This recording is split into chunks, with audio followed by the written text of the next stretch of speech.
our idea of who we are, of this place we live in, our whole reality, it depends on our brains. Our brains construct this world for us that we take completely for granted. We don't realize that it's actually a construction. It's all an illusion. The self is an illusion. You don't actually have an ego. You don't have a self. Space and time don't really exist. They're this kind of weird, distorted mirror that we live through, but they don't actually exist. And the most amazing thing of all is, I'm alive.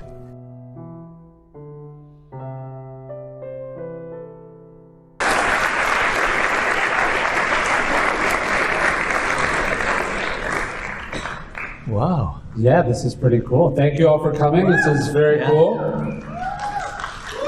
So what we're going to do is Robert and I are going to talk for a little bit, and then we'll open it up to questions from all of you. And we'll do this. Where should we put that? I'm going to hold it here for security just so I don't fall. And you can tap it for emphasis. Exactly. And I get really angry. Yes. I thought we should start with our mutual first love. A thing I think some people think is dry or dusty or boring, although if they thought that, they probably came to the wrong talk and are reading the wrong two authors. But there's something about history that I think lights me up, and I know it lights you up. Talk to me about why history does that and why it's so important for people to read. Okay, first off, I want to say I'm incredibly honored to see so many people here. I'm from Los Angeles. I know at least half of you are here to see Ryan, but still, I'm deeply honored. I live a very lonely life, so seeing all these people is pretty incredible. Well, you know, thank you.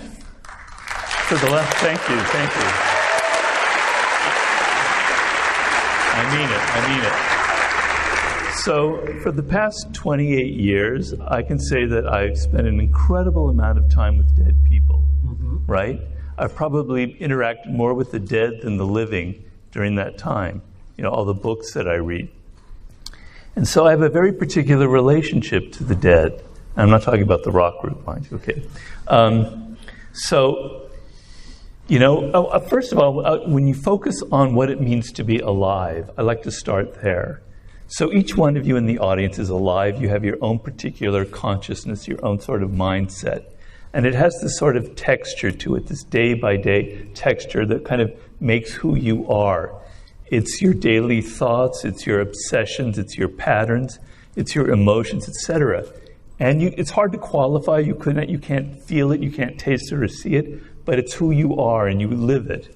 And then when it comes to decisions in your life, there's moments where you could go this direction, that direction, this direction, and you choose a path. And sometimes it's the wrong path, sometimes it's a good path.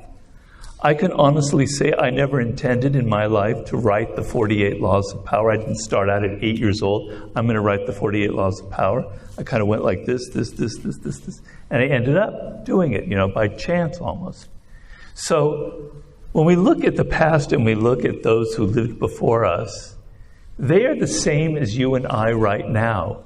They had the same consciousness, the same sort of sense of time, of being in the present. They were alive. They had that little filter that made them who they were, their individuality, their emotions, their big choices in life. And so when I write about history, and I read a lot of books of history, and I can tell you 98% of them bore the crap out of me. They are so boring. They are so dry.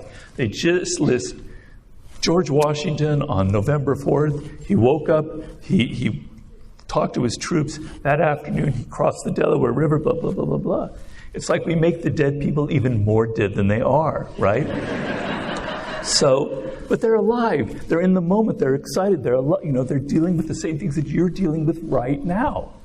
So I often think of the example that comes to my mind when I write, because I'm trying to, when I write about a character, to make the reader feel that they're alive, just like you are right now.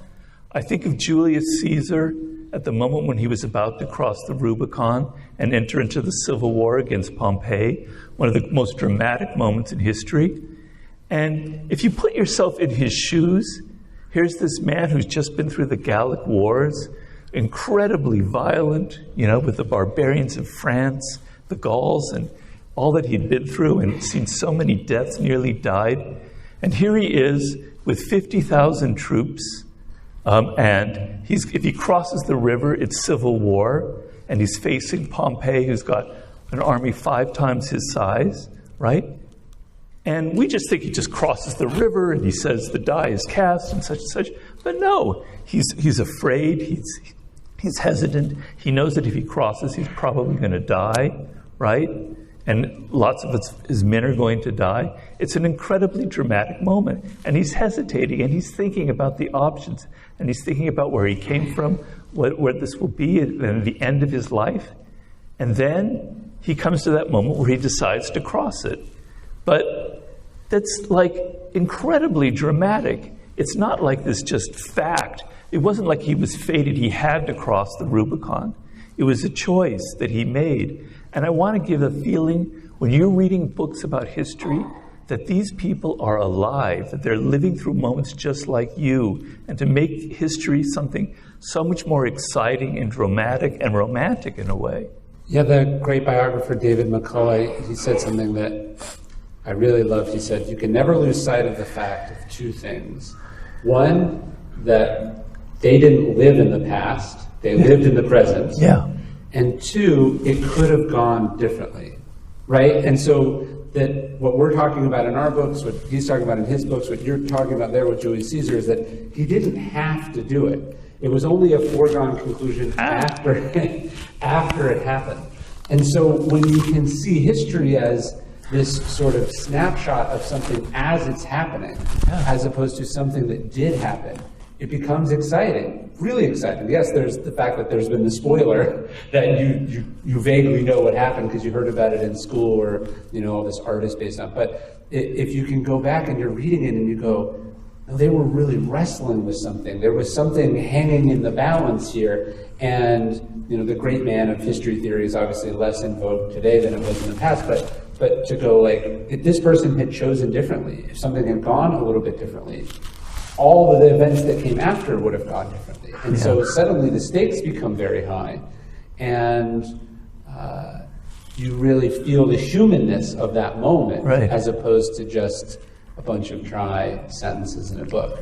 Yeah, there's a whole series of books out called What If? And they're fascinating. I don't know if you ever read them.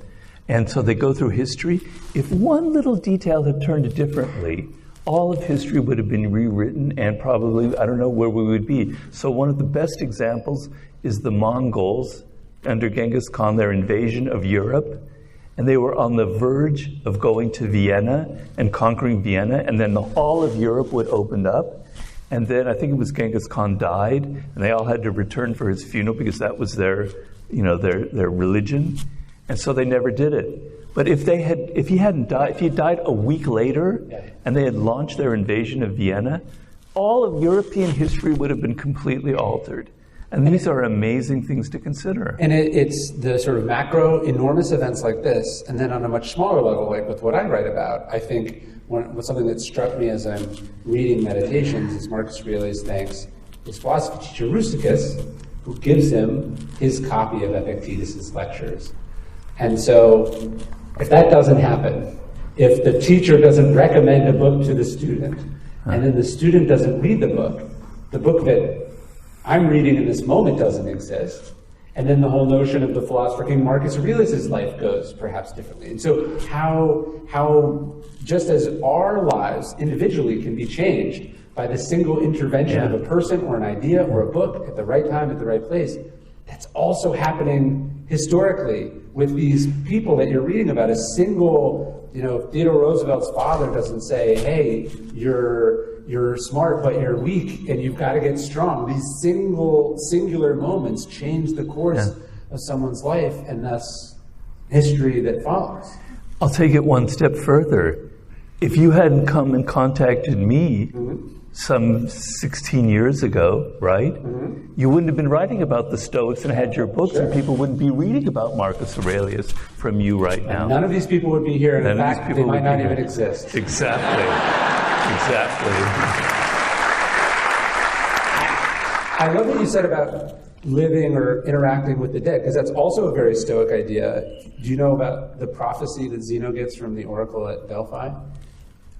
Refresh me. So he's a young man, and he's a merchant, so he's traveling all around, and he stops at the Delphi, and he goes in the oracle, and he gets his prophecy, and they tell him, you will become wise when you begin to have conversations with the dead. And the whole point of the oracle is that you never know what they're talking about, and it's vague, and the meaning reveals itself to you later. And it's not until he suffers the shipwreck, he washes up in Athens, he has nothing, and he sort of stumbles into a bookstore.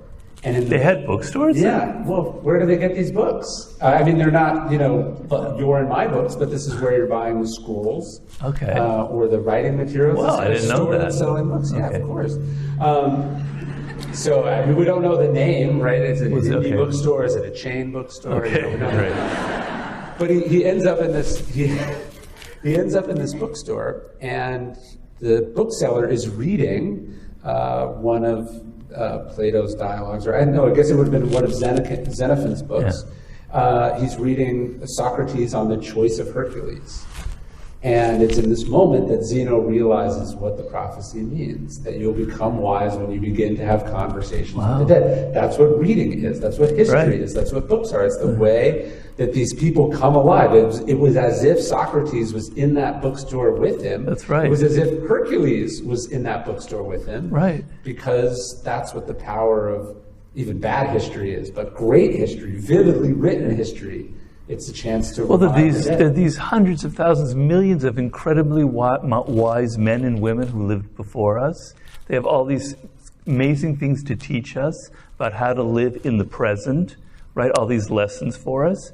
And to ignore that is just unbelievably stupid, right? Mm-hmm. And so, history is a compendium of all of the most incredible human mistakes ever made. It's a compendium of human stupidity. Yes. And we have the dumbest people and the smartest people are all in books. Yeah. So there's so much to learn from that, and to ignore that incredible wealth that's sitting before you is, to me, kind of tragic. What's worse than tragic, if you're in a position of leadership, if you're a parent, if you have anyone that is dependent on you in any way, because you're going to be learning by trial and error or by painful experience, and they're going to have to pay that bill with you, right? So the idea that, you're in uncharted territory or you're on breaking new ground, you're not at all. People have been in this exact place as you, or an analogous place as you. Not only have they been there, but someone's been there and they did it well, and someone's been there and didn't do enough. Someone's been there and fucked it up. And how would you not avail yourself of that information? The idea of sort of starting where they left off is so vastly superior than going, I want to start from scratch. Well, there's one other aspect to history, though. There's one kind of caveat there. If you watch a lot of movies nowadays that are kind of historical dramas, you look at them, people are acting just like people nowadays. They talk like they talk nowadays. They're swearing, etc. They look like anybody that you would see on Hollywood Boulevard on Friday afternoon, right? Sure. But it's totally bogus. It's a complete myth. There's a book called The Past is a Foreign Country, right? And it's true. The people in the past, they have the same emotions as us, but their cultural differences are vast. They don't think the same way. So the other great thing about history is, for instance, I was obsessed, obviously, with Machiavelli and the Italian Renaissance, but also with the French court of Louis XIV. And I really got into what it was like to be in the court at Versailles. And the way of thinking and the formality and the rituals is not at all how we think nowadays. And so we're so locked into our cultural moment with our phones and our politics and everything now that we don't realize that there are other ways to think. There are other perspectives on life. And history can open up a completely alien way of looking at problems, etc., if you're culturally sensitive, if you spend the time researching them. Well, there's a narcissism. You think Yeah. everyone's like you, everyone thinks the same way as you. In the same way we do this to animals, like you're projecting onto your dog that your dog's thick, but in fact your dog has, there's a German word, is it Umwelt? You know, Umwelt, yeah. the experience that they're having is different. Yeah. It's defined by their species, it's defined by their limitations, it's defined by the moment of time you're in. And so yeah, there's something really trippy in the past where you can see yourself in it and you go back and you feel connected to it. And then there's other parts that are so inexplicable and impossible to fully understand. And I think you have to have both in your head at the same time. That's so true. You know what? I'm going to give you another German word now. Okay. Ungeheimlich. It's the uncanny. And that's the definition of the uncanny. Something that's both familiar and strange at the same time, like in a dream. Yeah. Something that seems like, I kind of know that person, but I don't know them. And that's what history is like. Yeah, it's very true. I like even that it's a foreign country because people are people, right? So you travel to another country and Right. they're still you, they still do most of the same Right. things they do, but then they have these cultural assumptions that are so different or Yeah. ways of being, and you just go, oh, that's very different. And then it forces you to think about why you do the things that you do. Some Yeah. of the things you go, that's a bad way of doing it, and other ways, why do we do it the way that we do it? Well, I'm writing a book on the sublime right now, and I have a chapter on pagan religions, and I got very deeply into Greek religion and the gods, and their notion of religion and gods is so alien to us, but it's so beautiful, and it's actually something that you can think about in the present and apply to your life. Their idea is gods are not these living entities out there in the sky, like we see in movies. They're these kind of vibrating presence in nature that you feel kind of pass through you, an energy that passes through you. So that when Aphrodite passes through you, it creates this kind of weird sexual energy in you. But when Demeter passes through you, it creates a whole different feeling, or another god, or Zeus, or whatever. There's a presence in the world that passes through you and takes hold of you and possesses you. But this idea of being possessed by nature, by other forces outside of us, is actually, to me, very relevant in the future. I don't believe in Zeus. I don't worship Zeus, right? But there is something actually there that when you think about it, there is some truth to how they were describing the universe. Yeah, that is really interesting. Sorry, I didn't mean to. No, it makes sense. And I think, sometimes we go, oh, they can't really have believed these things because we're sort of projecting our modern cynicism backwards, but they did. Oh, very much so, very much so. Yeah, I describe in the book the Eleusinian mysteries and the actual route they take to go to Eleusis and the whole process. And I take you through it, and it's like this incredible drug experience, and they actually did have hallucinogenic drugs at the end, right? But the sense of being possessed by this God is very real. They believe it, and they take you on this journey where you actually think that you die, because they put you in this situation where you feel like you've died and everything is dark around you, etc., and then you're reborn. It's very dramatic and very powerful and very real. This is a slight aside, but I was telling my oldest the story of Odysseus, and I had this weird experience. I'm telling him, the story of the Cyclops, and the Cyclops asks Odysseus what his name is, and he says, "My name is No Man." And so I can watch him sort of note that, and then I'm telling the whole story, and then you get to the punchline of, who did this to me? And he says, "No man." Who did this to you? He says, "No man." And he just starts cracking up, like he gets the joke. He's laughing very, very hard, and it's this moment. It's like, here's this 3, 4, several thousand-year-old joke that's landing as if I just came up with it right then, and the timelessness of that. And so many parts of the Odyssey are inexplicable. As he gets there, not to spoil the ending, but there's just this sort of moment at the end where he just murders with his bare hands 100 people, and it's just like, of course he did, right? Doesn't he kill murders all the suitors? Bow and arrow? Well, he and his son Telemachus, they slaughter them. Yeah. It's a very brutal ending, which I had to skip over. But the point is, Oh, you mean to your son? yes. The point is, some parts. Why are would you skip over that? Well, he's Children love that young. kind of stuff. 6 felt a little young to have 100 people be murdered. Oh, not for me, I tell you, not for me. This may have been why you ended up writing the 48 Laws of Power. Someone told you some dark stories when you were 6. Very true. But so some parts of it beyond comprehension, and then other parts work perfectly, and that's, I think, encapsulates what it means to be. Yeah. So talking about the distant past, of course, but then they were in the present moment. I think one of the things I took during COVID, it struck me as someone who loves history. You have these sort of all these moments that are happening right after each other, and I just had this thought. I was like, oh, this is what living through history feels like. Because it wasn't fun to go through the things that I like to read about that get me excited. I, of course, know what happened, and I'm only largely hearing about the people who survived. But you're like, it's not necessarily fun to live through history. That's the Chinese expression about may you live in interesting times. What do you think of the present moment we're in now?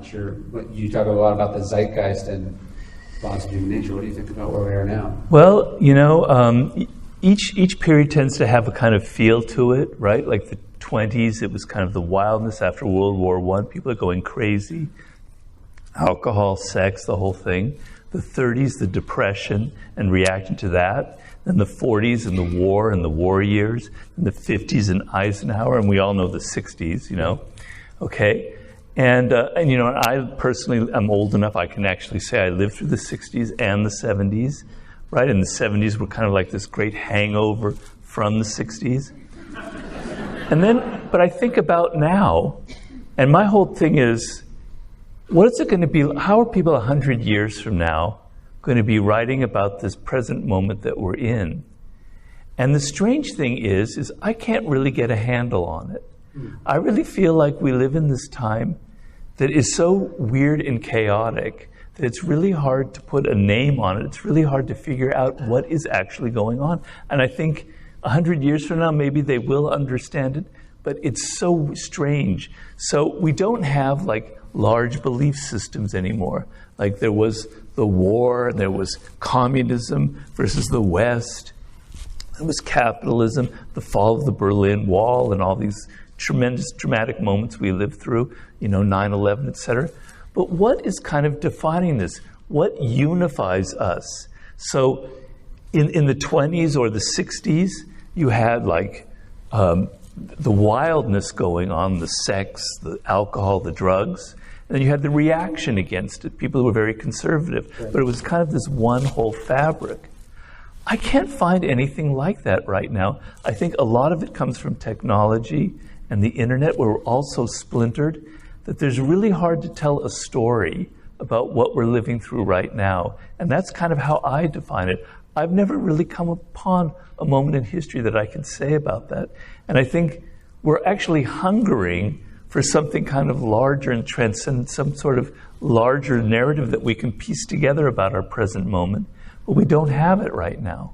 Well, one thing it hit me not too long ago, it sort of made me throw up in my mouth a little bit, but it was realizing that I was born in the late 80s, so the 90s are sort of the first decade I really remember, and realizing that the 60s are as far from the 90s as we are from the 90s. I do that all the time. And you go, oh, wow, okay, so the distance gets clear there, but then also sort of shrinks. And as I think about this moment, I think you're right, there's not sort of a shared consensus anymore. Chuck Klosterman wrote a great book called The 90s, and he was sort of talking about how, September 10th, there were newspapers all over the country, and they were all doing their own headlines about what's happening in that city, right? And then... You mean September 10th, 2000? 2001. That every market was its own market. And one of the things that happens after 9/11 and then with the advent of the internet is that everything is now national or global. And so it's interesting that we don't feel like we're a part of some big thing, but actually everything is more aligned than it is, less fractured, right? Because like there's less regional things, right? Every like even politics, they used to say all politics is local, but politics actually, local politics now is infected with national and global issues in a weird way. So I think there is this kind of thing where we're all in the same boat, hearing and watching and talking about largely the same things because everything's instantaneous with the internet. And then I would maybe define the zeitgeist also by an absence of anything working particularly well. Like, what institution, what organization, what group of, like, who or what would anyone describe as functioning particularly well? Like, who's doing great? Do you know what I'm saying? Like, what institutions are thriving? What organizations are thriving? It seems like most things are in some form of disarray or Why do you think that is? I don't know. Oh, wise man. I don't know. I mean, do you have an idea? Technology is obviously a disruptive force. A lack of, I think one of the reasons that a lot of the institutions aren't working is that they didn't do their jobs in big moments of stress. So there's, like, they talk about young people, like, millennials and then Gen Z, and then it's like they don't believe in capitalism or democracy or something because their entire life it has not been functioning well. Right. And so there's this kind of disillusionment that comes from they don't buy any of the logic or the stories or the narratives because they've only seen it proved to not be true. But then why aren't they kind of creating their own world, their own myth, their own narrative, a new way of looking at the world? That's what we need from this young generation. It's a disgusting world they've inherited from the boomers, et cetera. And I can speak that, I am one of them. So you guys really let us down. Completely. I see you as Gen X, though. I don't know why. I feel like you're more Gen Xer. I'm on the borderline of it. It depends on how I feel during the day, whether I want to. But if I were young, I'd be really angry. I'd be wanting something else. I'd be creating something new. I'd be creating new styles. Now, I don't necessarily blame them because it's, looking at that, it's easy to say that. I didn't grow up in the internet generation. I didn't have that kind of effect on my thinking. But, when there should be a real sense of malaise and anger. It's a critical moment. We have to create something new. We have to create a new world order here. Instead, we're creating, I know we're going to get onto this, we're just doing toys, technological toys, AI, etc. We need a cultural movement now, something coming up from the bottom that's going to rescue us in this moment. You're not an AI fan, right? No, we were talking about that earlier. Why not? Well, you know how some foods can kind of rot out your body, how they're not good for you? They taste good, but they're not really good for you. Right. I think of AI in that way. Okay. So, I study a lot of languages. That was sort of my major in college. And I'm thinking back to the moment when I was 19 years old, and I was at Berkeley, and I decided on the sudden whim, I was going to take this 6-week course where you learned 1 year of ancient Greek in 6 weeks. It was like the craziest thing I've ever been through, right? Yeah. Every day you had an exam, every Friday you had a final exam. You were thinking, you were dreaming in ancient Greek. It was a fantastic experience, right? And I remember at one point, near the end, they gave us a passage of Thucydides, the hardest writer of all to read in ancient Greek. It's just impossible to decipher. I can go into the nuts and bolts of it. It's not even easy in English. It's not even easy in English. No, it isn't. You could read a sentence like 20 different ways. So I had this one paragraph, and I must have spent like 10 hours trying to translate one paragraph. I couldn't figure it out. I thought and I thought and I thought. Finally, I go, I think this is the answer. And I was kind of excited, and I thought, this is how it's going to work. And I turned it into my professor, this kind of crazy, hippie classics professor. And he goes, Robert, I see what you were thinking. I see where you were going. You were almost there, but you missed it. You completely mistranslated this beautiful paragraph, but you were getting at something. And that had an incredible impact on me even to this day. It made me realize that whenever you face a problem that you don't quite understand, you have to think more deeply. You have to use that anxiety of, is this right? No, it's not totally right. I have to go deeper into it, deeper and deeper and deeper. And I use that as a model for all of my work now when I'm writing a chapter or something. you haven't figured this out. You have to think more about it, right? You don't have it right.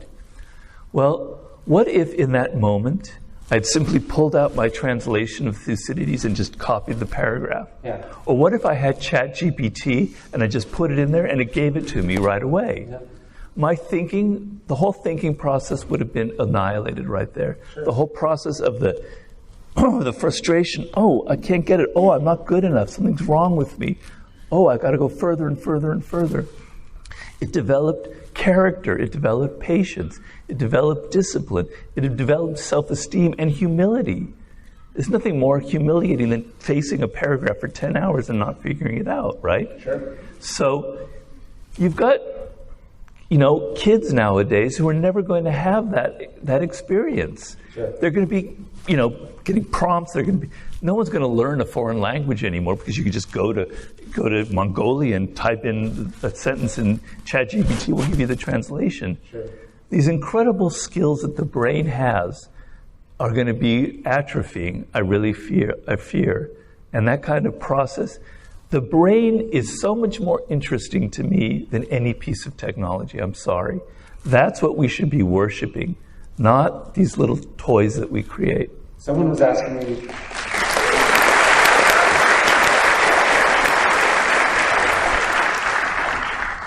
Someone was asking me actually just the other day about the sort of note card research system that I learned from you.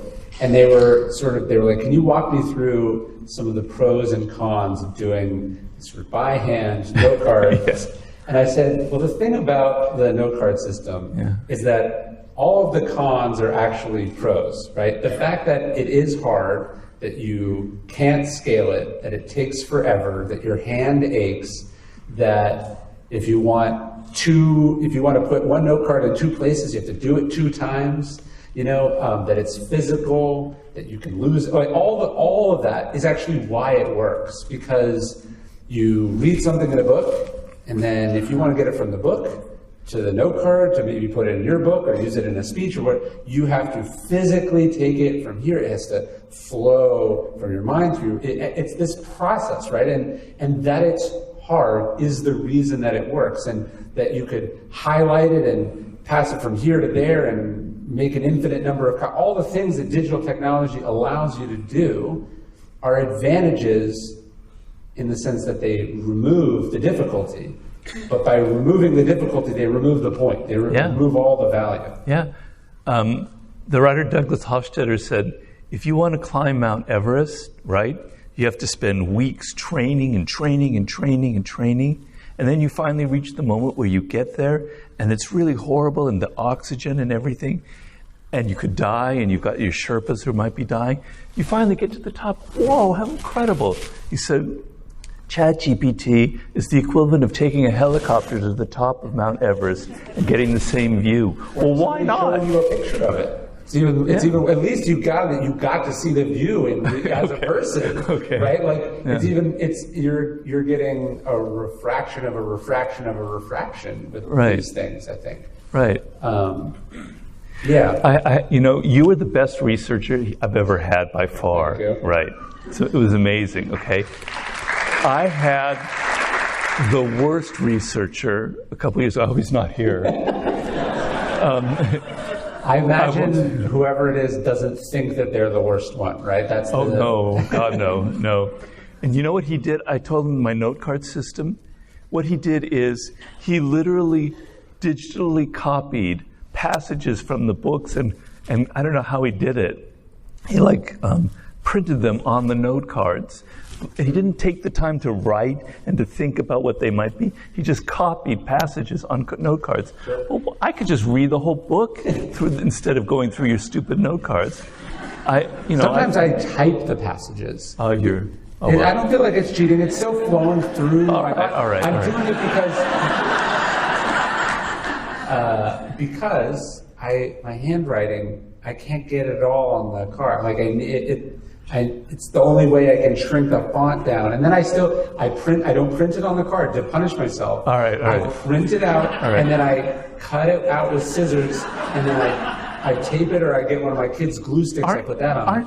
Wouldn't it save so much more time just doing it by hand? Well, for two reasons, no. One, again, we're really handwriting boring people with this. So it can't get it in there. And then oftentimes that can introduce, my handwriting is so bad I've found that I've been introducing errors and then I have to go back to the text. So I'll get it right the first time. All right. You know. I forgive you. It's all right.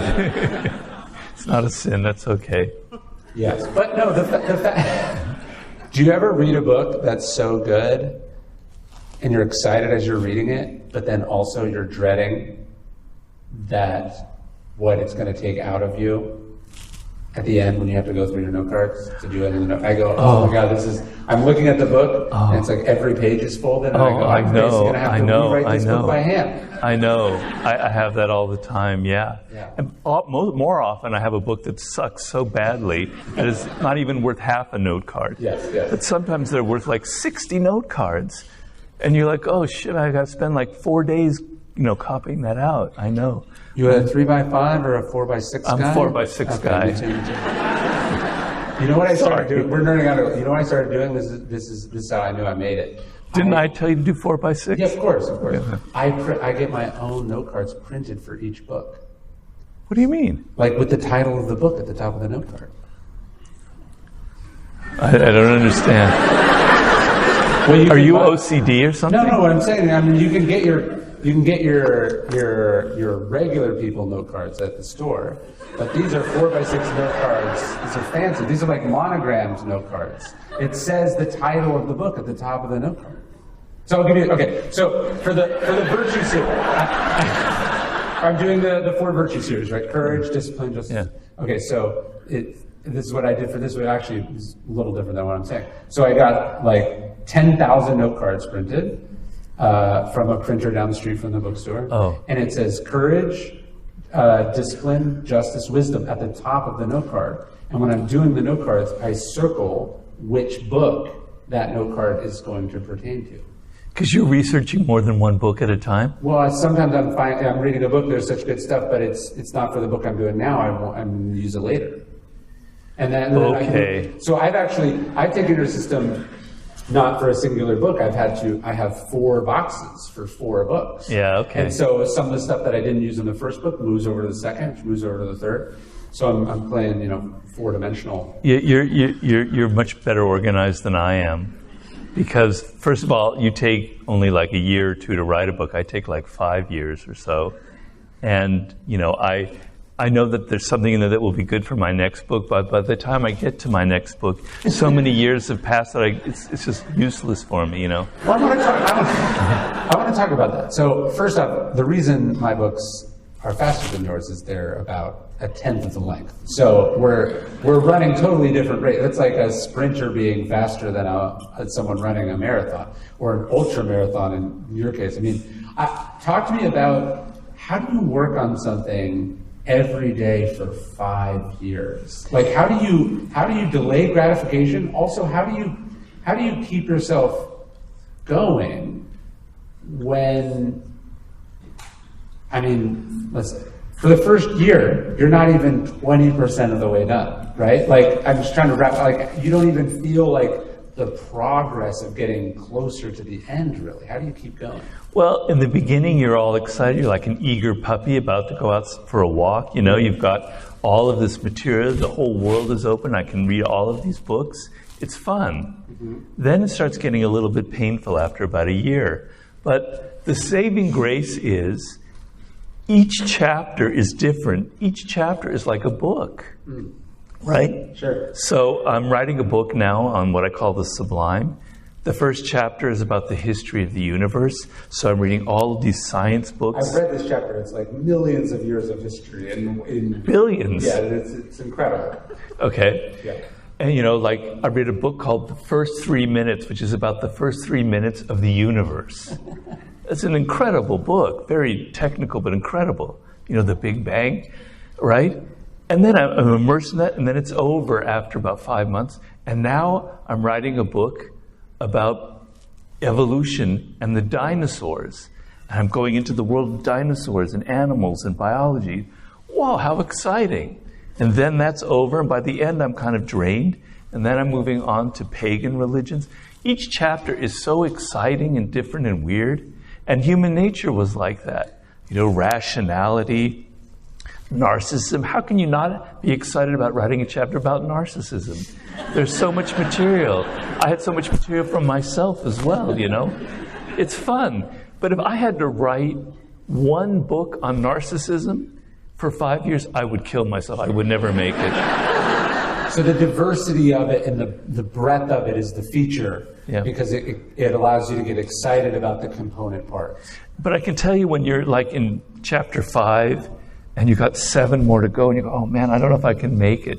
You just got to have these mental strategies to kind of get you past those points, which I'm pretty good at. Well, I'm trying to take this out of writing a little bit. Like when I swim, if I'm swimming a mile, which is a long distance, I get tired. I don't swim a mile, I swim 7 sets of 10. Yeah, I do the same thing. And then I got to do a couple more at the end, right? And so what I'm feeling is I'm feeling like if I do one lap, well, I'm 10% of the way done with the set. And then 2, and so I'm breaking it down in these pieces and I'm creating the sense of momentum, the sense of being over the hump for this smaller component part. Yeah. And so you're not actually ever dealing with this sort of period of Paul Graham, who we talked about in Mastery.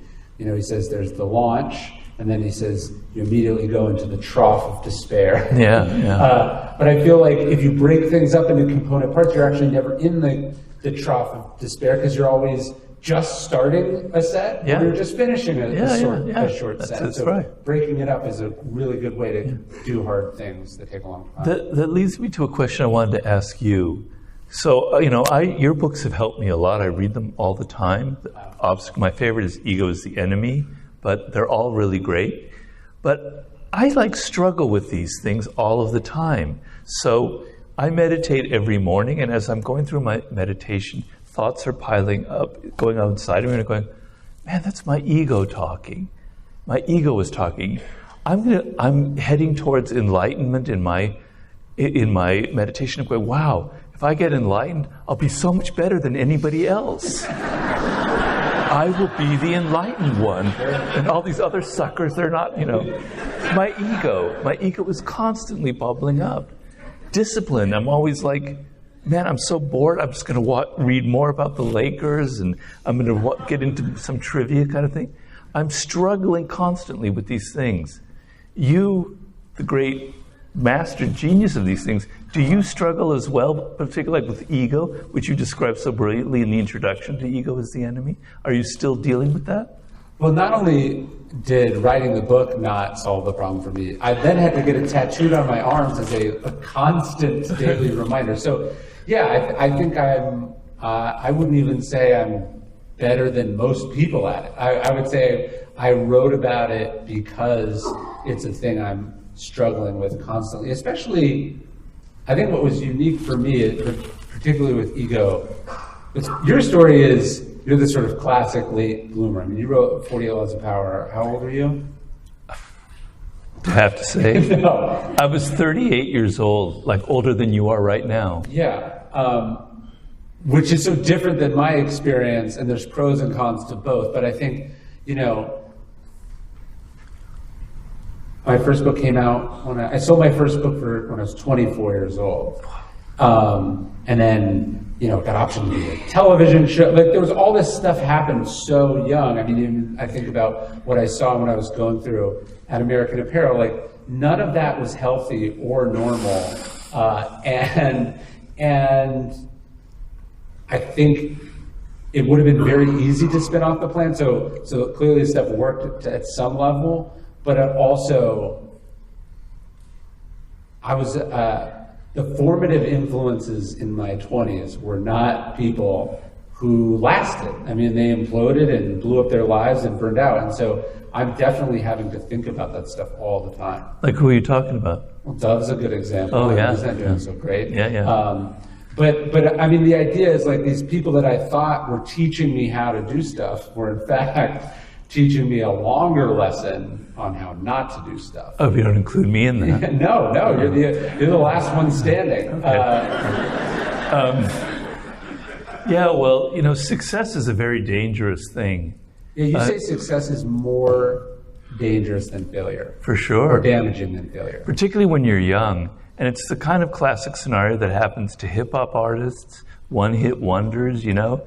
They're 22, 23, they have a great hit, they've got all the fame suddenly, they've had nothing before that, and it's like a drug and it goes to their head, and they can't do anything after that, it paralyzes them. And then afterwards, if their second album bombs, which usually happens, it's a phenomenon, they don't have the internal fortitude, the discipline, the skills, the character to deal with it. So success early on is very, very dangerous. And I can say for me, I had nothing but failure until I was 38. You know, my parents were starting to get really worried about their son, right? I had 50 different jobs. I had never worked more than 11 months at one job, right? Okay, so yeah. I knew failure, man. I knew what it's like to work in the worst, most boring offices with all the worst politicking going on. So I could never take it for granted. I could never rest on my laurels and go, wow, I'm successful. It's not a drug. You know, I knew how hard it was to get there, and I knew each time I write a book, it could fail. You know, even at this point, I still think my books are going to fail. So it's terrible to wait till you're 38. It's better to do it when you're 24, but it's also a blessing in a way. Amor fati. It is what it is. I think I got lucky in the sense that, you know, I did a book my first book came out when I was 25, and it hit a bestseller for a week. And then, you know, I had to take a big step back. When I sold The Obstacles Away, I had to take half what I'd gotten for my first book. Is that right? Yeah, the publisher basically was sort of like, well, I guess, you know, and I remember someone told me they thought it would sell 5,000 copies, The Obstacles Away. And that it would sell? That was their guess. And what is it now? About 2 million. Whoa! But you know, actually they looked like they would be more right than wrong at first. I mean, it did okay the first week, but it didn't hit any bestsellers. And then it kind of just dribbled along. You know, it didn't really start taking off until it had been out for a year, and it sold more each subsequent year. Yeah.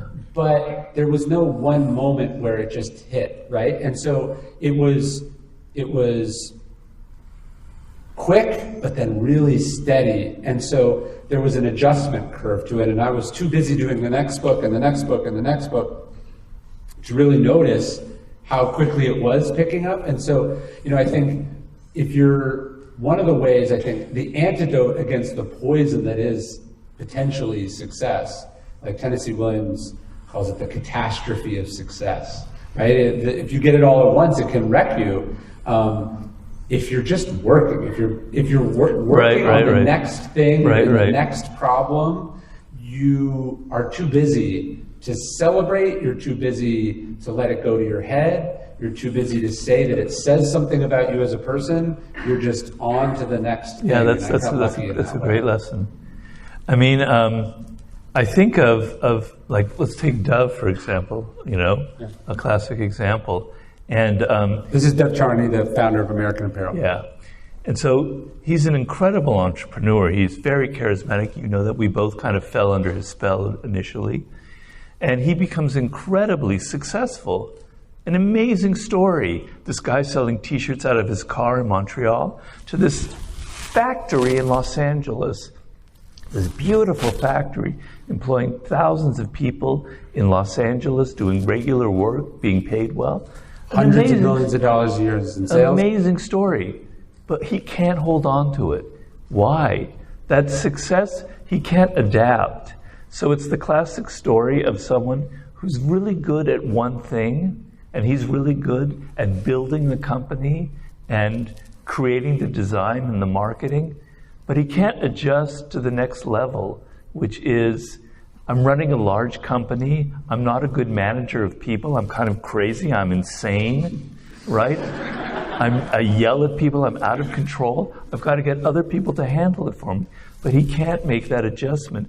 So your successes often makes you a prisoner of things that worked for you in the past. Well, I've often used Dove as an example. I've told people, you know, on its face, the idea is insane.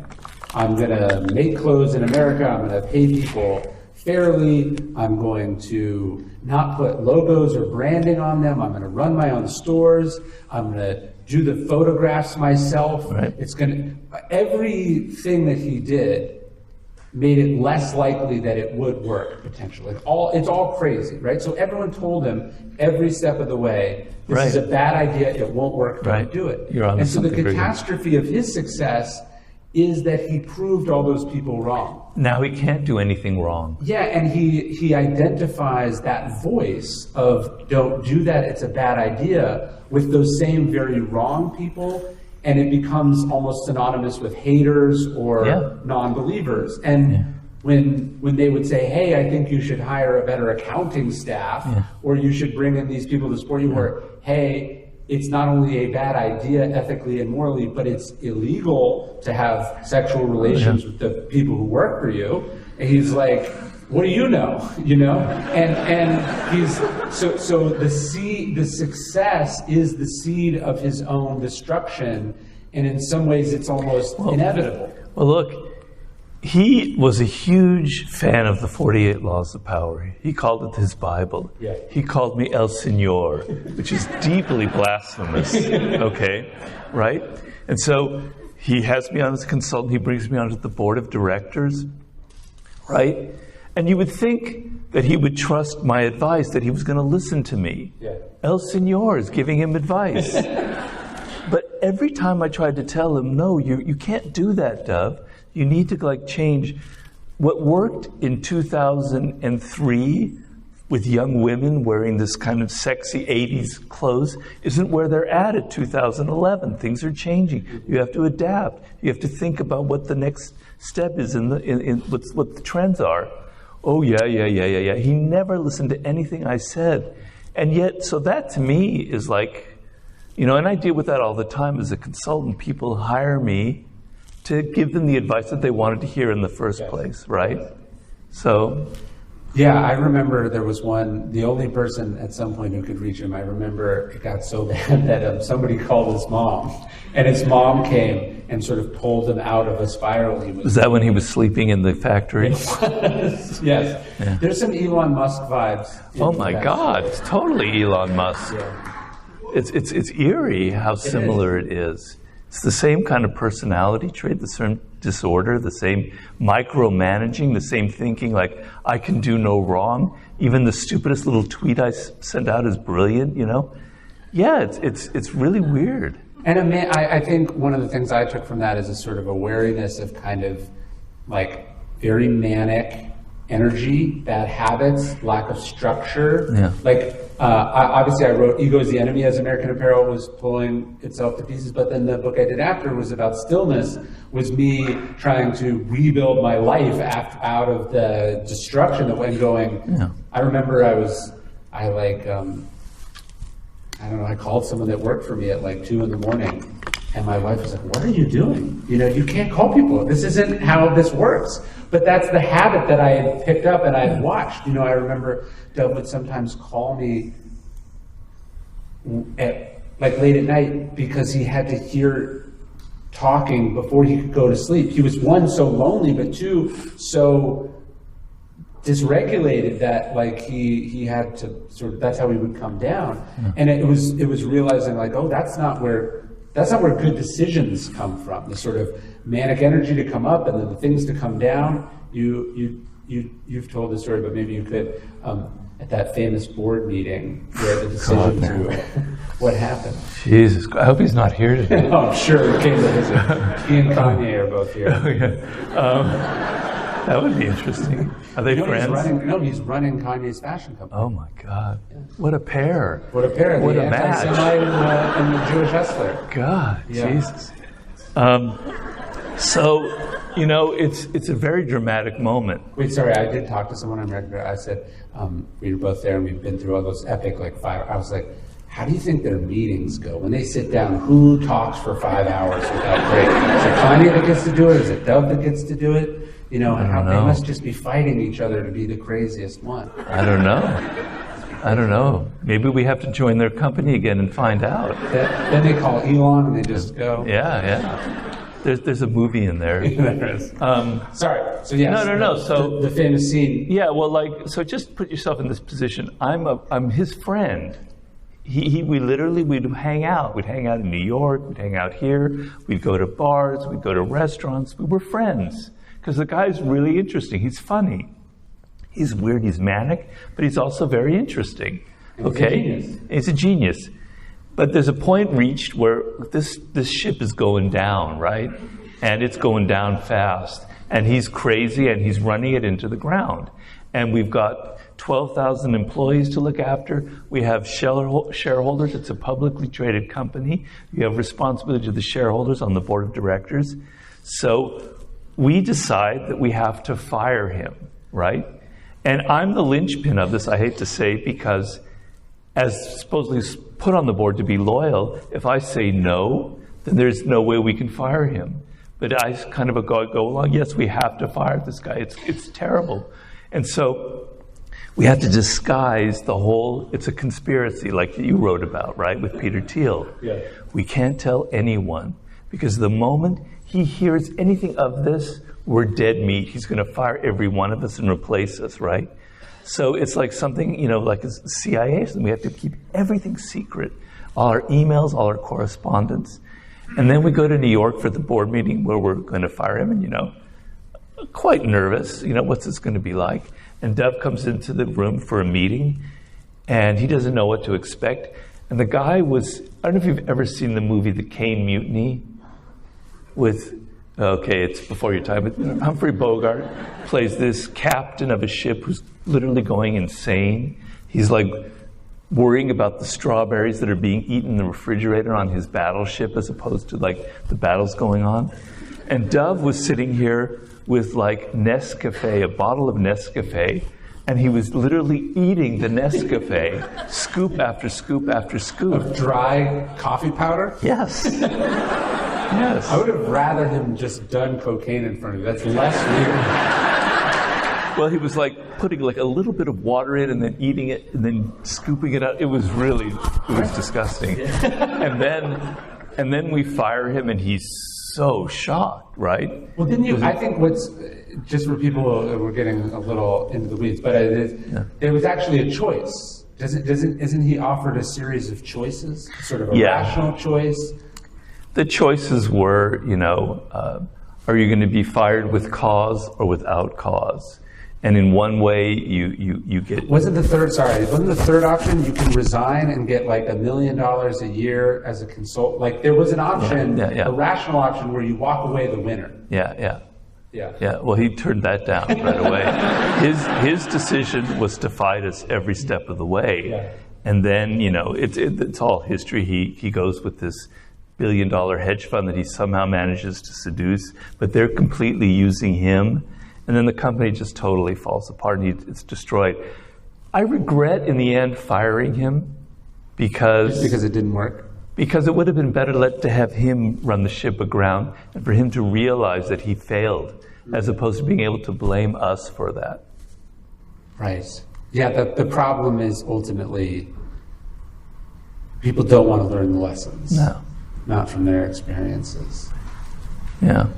But I feel like you and I learned a couple lessons from it. Oh, yeah. I learned... You got some good books out of it, too. So you did. I learned that I can be a fool, that I can be conned, that I have a weakness, that the person who wrote about con artists in the 48 Laws of Power himself was conned, was seduced by this guy. And I was brought on as basically a patsy, a tool that would be loyal to him, that he could kind of manipulate the way he wanted to. It was a deep reckoning with my own weaknesses, to be honest with you. But you were in good company. That's something that I took from it in the sense that I watched multiple billionaires. I watched Dove give them tours of the factory. They knew what they were getting into. They knew the history, right? They knew what had happened. They knew the lawsuits. They knew all of it. I know. And each time he would manage to convince and persuade the so-called smartest, best judges of talent in the world to give him millions of dollars. And I watched the ability that we have to fool ourselves. In Wall Street, you go, it's different this time. but also the idea, it's going to be different with me, right? Yeah. That No, it's I know. going to work out for the Mavericks with Kyrie Irving. Of course it's not, you know? Character is fate, the Stoics would say, right? Like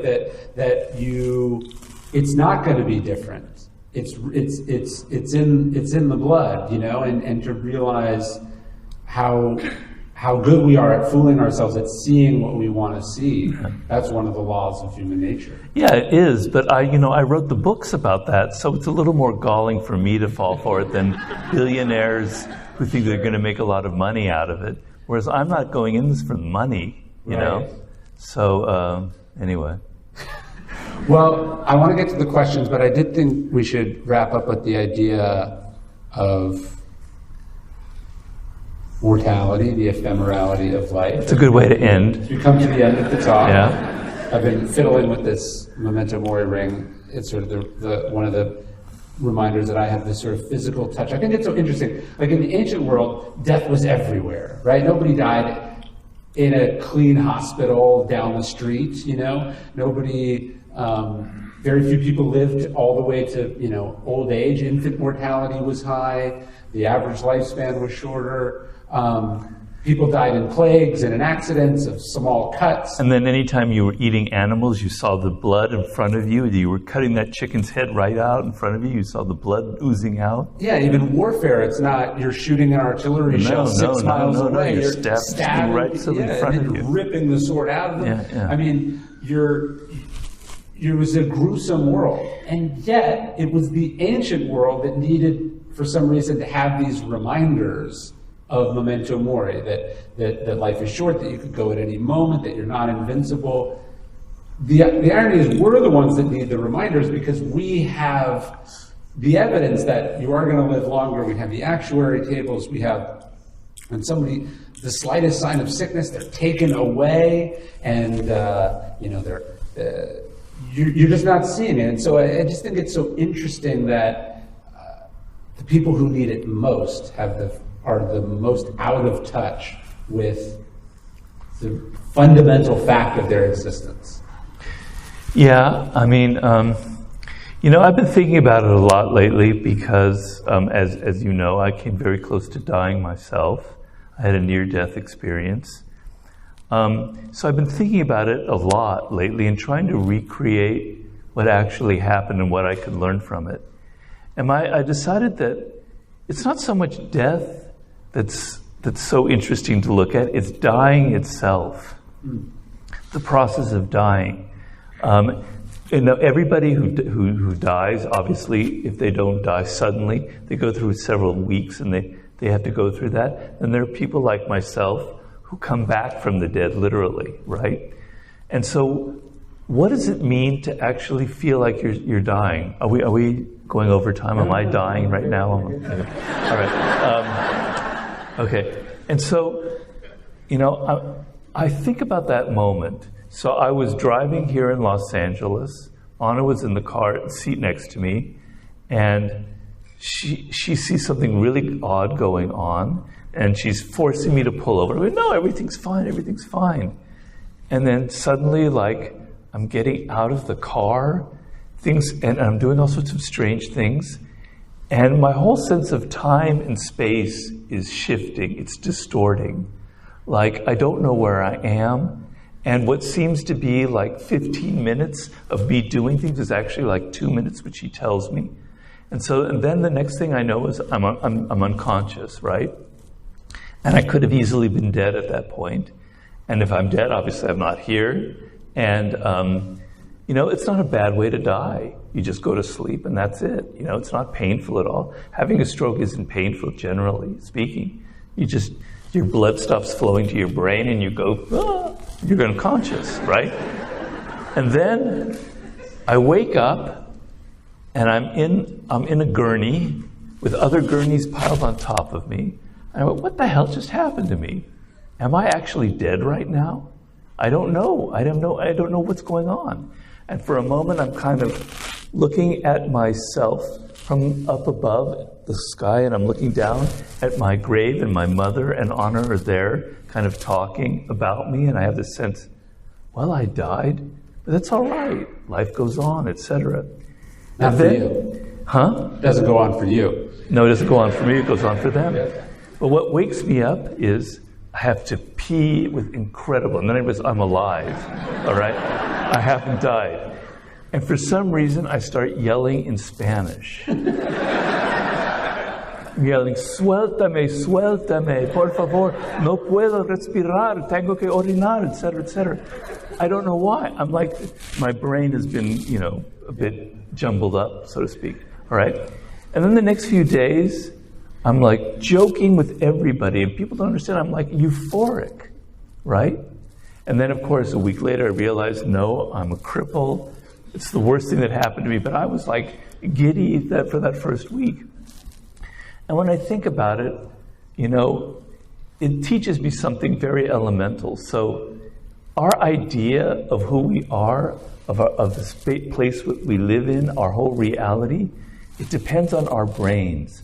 Our brains construct this world for us that we take completely for granted. We don't realize that it's actually a construction. And when your brain goes haywire, like it did for me, because I have a blood clot and blood isn't flowing to it, it's all an illusion. The self is an illusion. You don't actually have an ego. You don't have a self. Space and time don't really exist.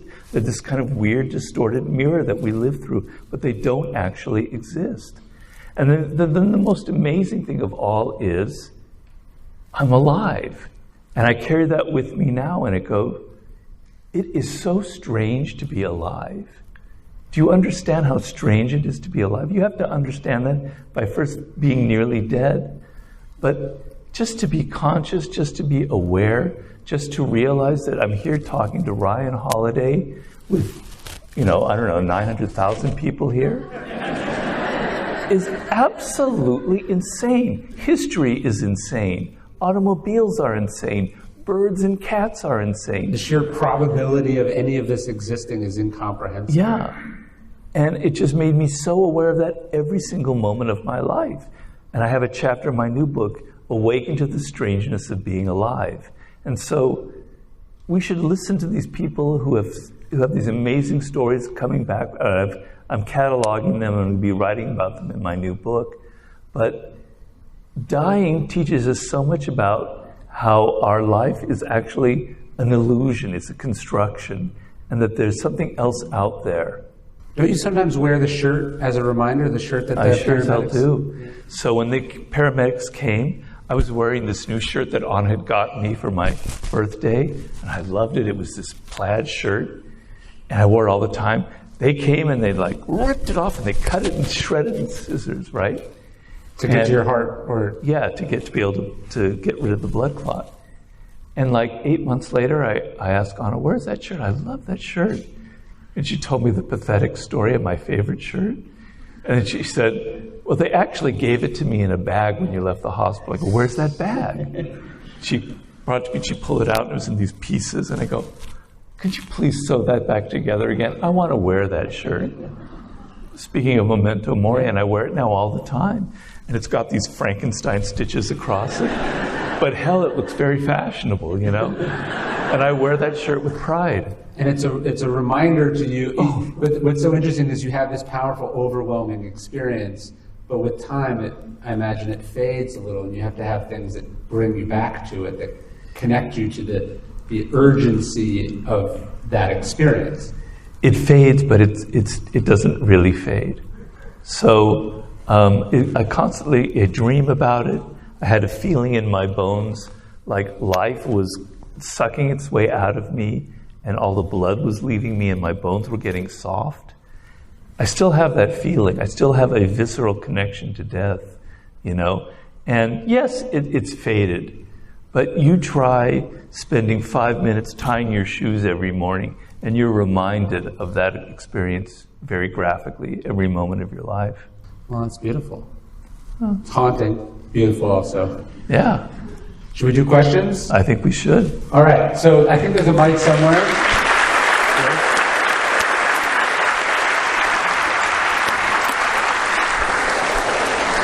If you could maybe adjust the light slightly so I can see. I can't see anybody. And Dawson, will you check the camera? I thought I heard it go off. Ah, there we go. Wow. How exciting. Yeah, who wants to go first?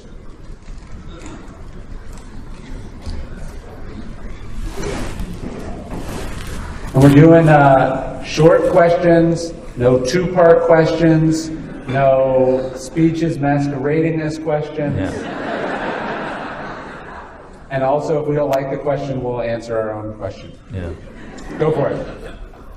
Ryan, and just thank you guys for both being here and giving us this time to answer questions and give us the overview. Robert, you are inspiration to so many of us. I came to see you guys out actually in San Francisco. Oh, I'm so sorry about that. No, thank you. Started to your book with Sublime. You actually inspired me with the pagan with the inner Athena. I think it was in the 50 Cent book. But my question is this. In 100 years, you guys talk about what are people going to look back. Where do you want your legacy? If we were to write you into one of your chapters or write you into, a theme like you have of all the great historians, which I put you as, where would you think of yourself as your legacy? Where do you want us to remember you?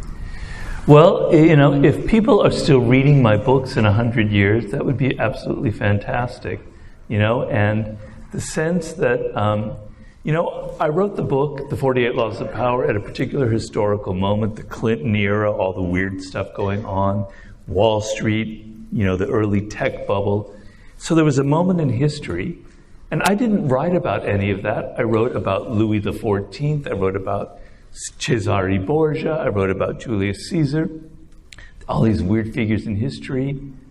And so if I kind of transcended my moment and wrote something that people 100 years from now can go, that's still applying to me because people are still political, people are still weird, they play all of these weird games, and Robert described it. I'll be dead, I won't know about this, but that would be a fantastic thing that I transcended my cultural moment and wrote something that lasted. I would love that to be my legacy. One of my favorite passages in Meditations is Mark Aurelius goes, two things. One, you won't be around to enjoy your posthumous fame. People who strive to be remembered forget they won't be able to enjoy it. And then he goes, it's also worth noting that people in the future will also be stupid and annoying and not appreciate things too. So the idea that you'll be vindicated by the future is also probably a fool's errand. So I just try to think about, did I do a good job? Did I say what I wanted? Was it the thing that I wanted to make? And am I proud of it? And I sort of leave the rest. Very wise. Thank you both. Yeah, we study your books, we don't read them. Thank you. Go for it. You're up. Hi. Hi. Hi, Ryan. So, may have to talk a little louder on that mic. That mic doesn't seem right. Question is for you. Just a little backstory. My best friend, before he passed away in a motorcycle accident, he noticed how my life was going, and gave me a suggestion to read The Shortness of Life by Seneca. Right. And like 6 months later, he dies. Wow. It took me over 5 years to actually get that book and read it. And there's this one sentence that never ever leaves my head whenever I am actually thinking of that I'm wasting my life away, which is like whenever you see a man and he has wrinkles and gray hair, he has not lived for long, he has existed for long. Yes. So I've been dying to ask you this question regarding what is to live rather than exist in that context. Yeah, he talked about in that essay, which is one of the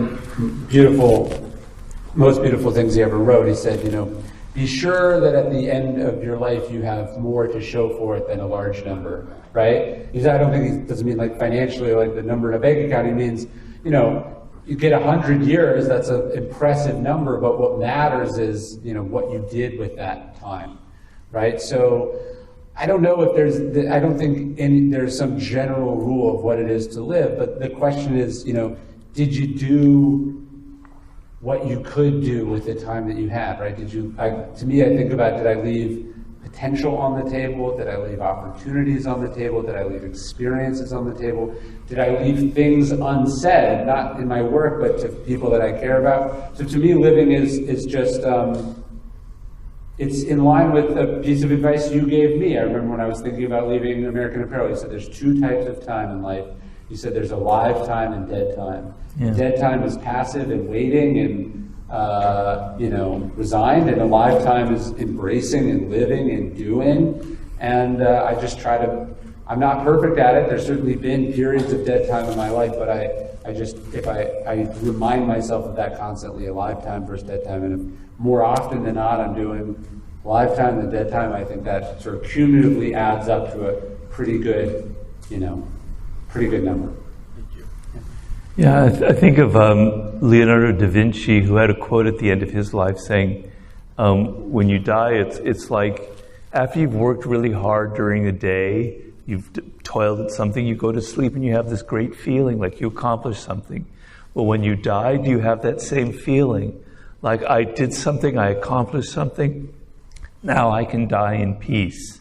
And I think the worst thing is, in life would be to reach the age of 60, 65 and go, God, I could have been so much more. I could have created something. I could have done what I said I was going to do. I could have written that book, but I didn't. To me, I tell anybody, if you're in your 20s, don't ever have that feeling. And it'll come quicker than you imagine. So, realize that you want to reach that end with a sense of, I did what I felt I could do when I was a child. I had these dreams and I reached them. That's great. All right, next. Sorry, Robert, thank you for mastering. That saved me from a mediocre job. Okay, you're very welcome. Where's my check?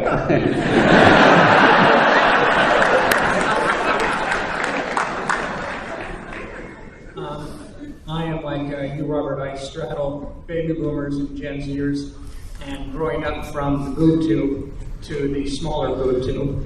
It seems like my big concern, I have a daughter who's grown now, and she's managed to navigate it. The next generation doesn't appear to be the dopamine hit generation.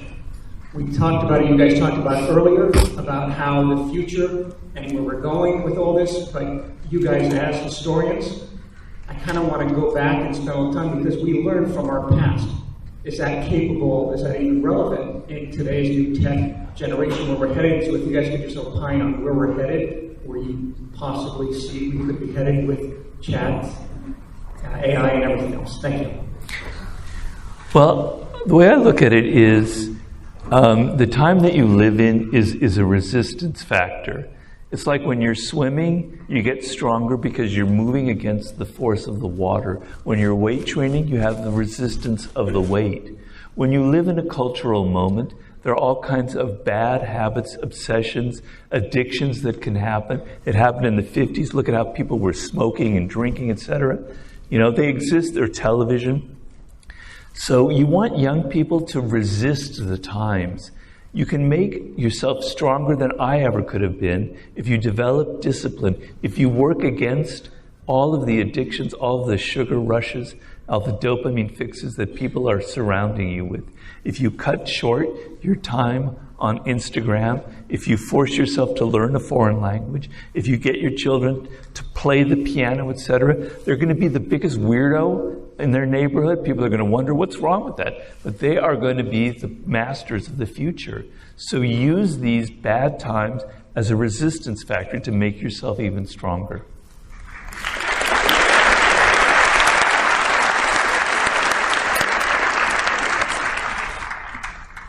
Hey guys, big night. I'm a little hesitant to ask you this question in front of this many people, but my girlfriend will thank me that I'm not bogging her down with it tonight. If I fell down a rabbit hole recently, like the Asian Apocalypse on Netflix, the Graham Hancock's talking about human history is much older than we think, much older than Egyptians, Sumerians, that humans were left hunter-gatherer society a long time ago. If you guys have ever fallen down that rabbit hole, and what do you make of it? And then, just because I am so curious, all the UFO, UAP stuff, because you guys think way more than I do, and I would just love to hear what you think. I don't really know. I don't really understand that. Can you I'm help? a crazy guy. It's some sort of conspiracy theory stuff about UFOs or some counterintuitive or theories about whether the Earth civilizations are much older than we think they are. I don't think either of us are qualified. Yeah. Yeah, I mean, on the question of is there life out there, I read a great book called Aliens that explains the unlikeliness of it. And if you look at planet Earth, they have all of what we call bottlenecks. So if the dinosaurs hadn't been decimated 65 million years ago by a meteor, none of us would be here. The world would have been completely changed. But there were about 50 of these bottlenecks throughout the course of evolution that had to fall exactly right for humans to be on the planet right now. So for that same process to occur on another planet, the odds are absolutely astronomical. But of course, there are an astronomical number of planets, so it's possible that one or two out there have that. But then to travel 8 billion light years, no person can live that long, so it can only be silicon life, robots that could ever travel that far. It was a very, interesting argument, but that's as far as I'll go there. Sorry. I hope that was, yeah. Go for it. Hi, Ryan Robert. Hi. I'm Kate Intro. Ryan, I follow your research assistant Billy on LinkedIn. Oh, he recently wrote something. Robert knows Billy. Oh yeah, so it gets into. I'm going to get into my point. He recently wrote something about how a conversation that he had with you, Robert, about why Ryan. I'm glad you talked about it. How Ryan was your best research assistant, and how everybody else that succeeded fell short. Yeah. And he talked about how you paused when explaining to him why that a lot of them didn't really grasp onto the idea of being interested in boredom. Yeah. So I was just wondering what your maybe deeper thoughts were on why people in their own creative acts, why they aren't interested in boredom, and maybe Ryan, you could briefly touch on in your own process how you kind of embrace boredom, and maybe why that made you stand out over time. Well, boredom is a great thing in life. You want boredom. If you don't experience moments of boredom, then something is wrong with you. And the reason is that when you're bored, you have to develop internal skills for dealing with it. You have to learn how to, with your own mind, find ways to entertain yourself. And so the worst thing that happens are people go for instant gratification, right? We are animals that want pleasure in life.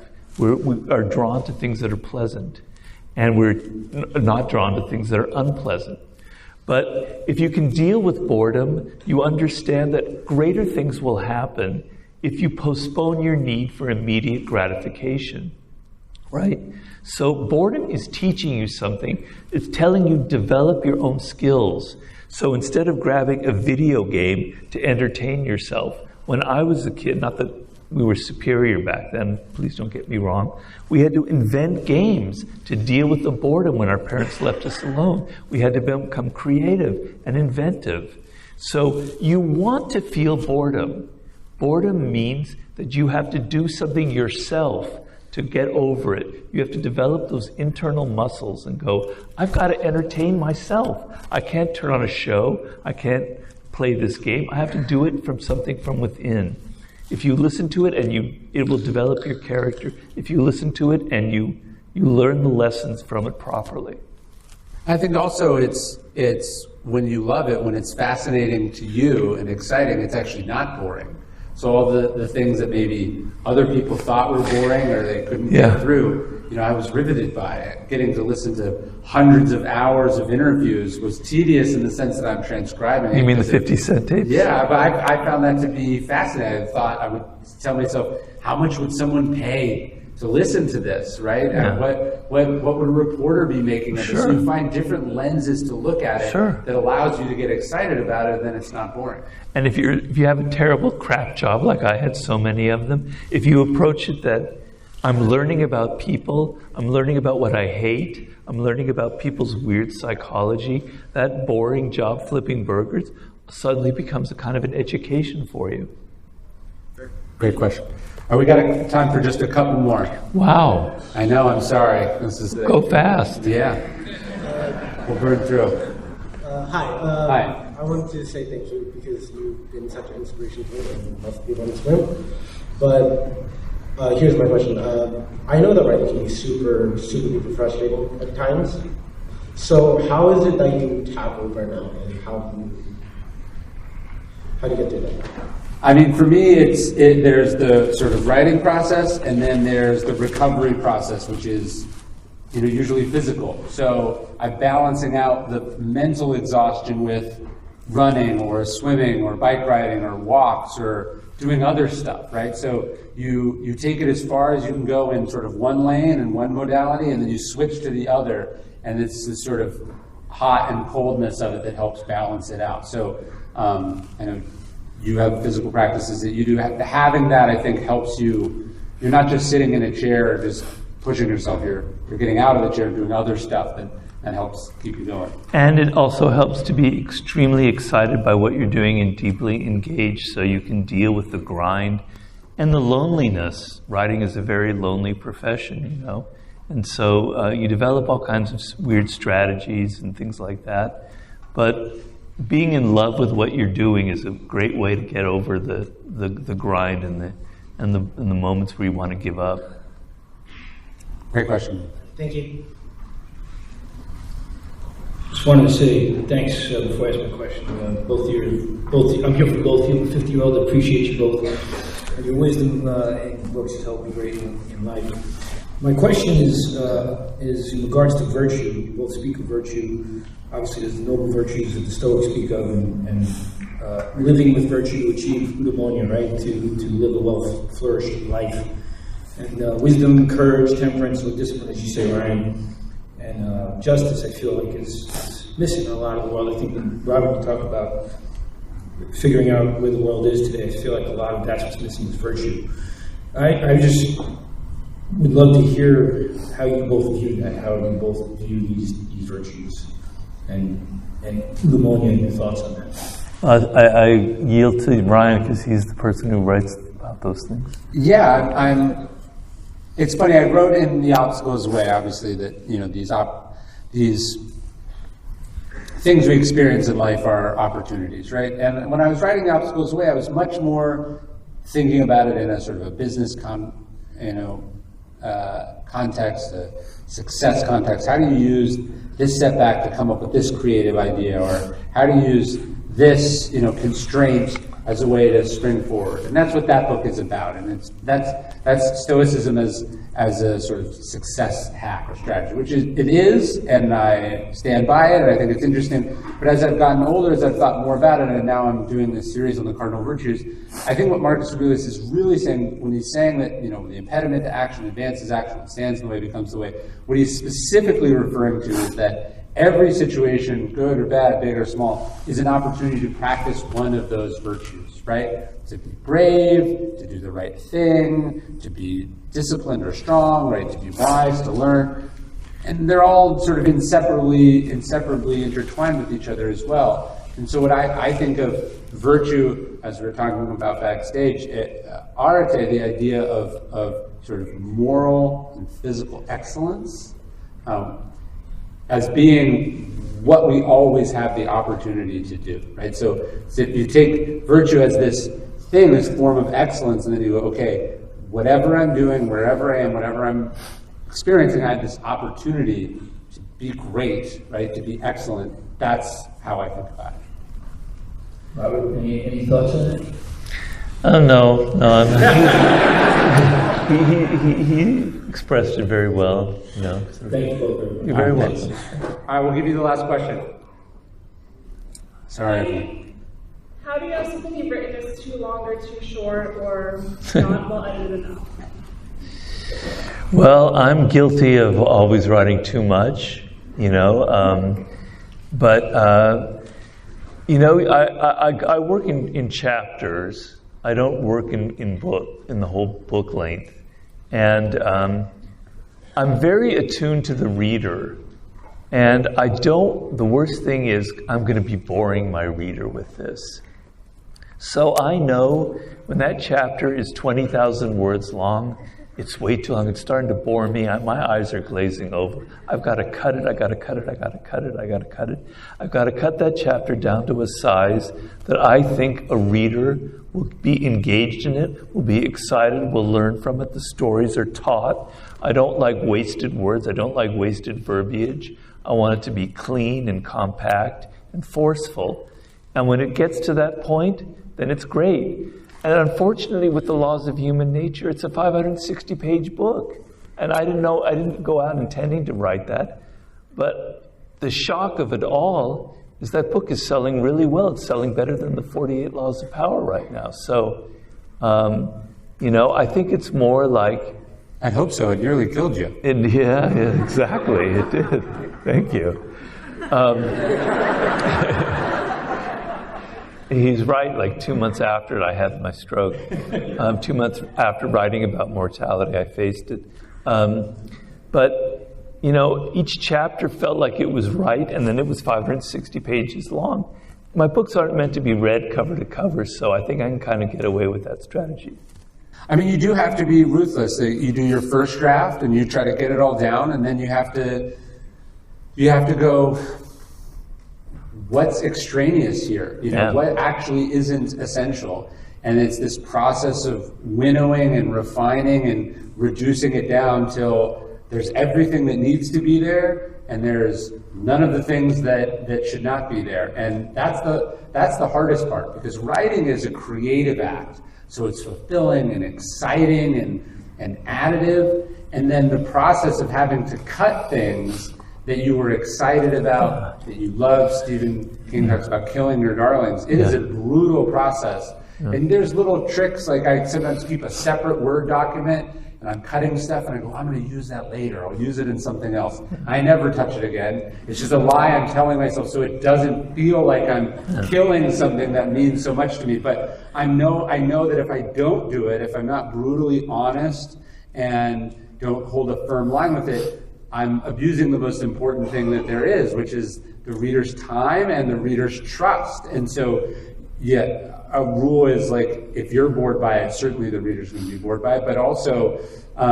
just when did you use 2 words when one will do, right? When did you make your point more than you need to make it? And just that is a brutal process that you do over and over and over again. Maybe an editor comes in, but it's the hardest part. It's the hardest part. But then when you get it right and it reaches that point where you go, yeah, I finished it, you tie the knot and it's over, it's a great feeling. You expressed it in a short way, and it's what you wanted, and it's a great feeling. And believe me, I have so many things that I've cut out. It is very painful, as Ryan says, but in the end, it's all for the good, because I want my reader to be as excited as I was when I was writing it. As Robert Frost says, no tears in the writer, no tears in the reader. No excitement in the writer, no excitement in the reader. So when I reach that point and go, yeah, this is it, it's a great feeling. It's almost euphoric. Thank you. You're welcome.